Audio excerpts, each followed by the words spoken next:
भैया थोड़ा मास्क निकालेंगे। क्या नाम है आपका? बताइए आप चीज़ें बताइए ना। देखिए सुनिए, मैं कोई घर से उठ के नहीं आया, प्रेस से हूँ मैं और अच्छे खासे बड़े चैनल से हूँ मैं, तो ये सब चीज़ें जानने का इतना हक, आप बस जानकारी दीजिए, हम कुछ आपसे उल्टा सवाल नहीं करेंगे। बताइए। हाँ?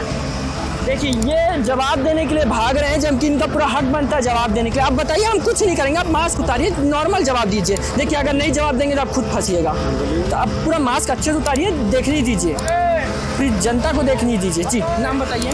मेरा नाम है गौरंगा महतो। जी आप कहाँ से हैं भैया? मैं बंगाल से हूँ। बंगाल से। आप यहाँ पे क्या है?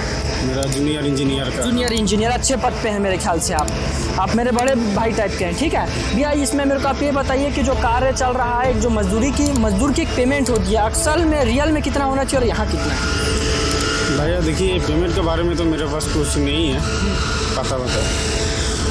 जी बताइए। देखिए जवाब देने की बात है तो सब भागते हैं।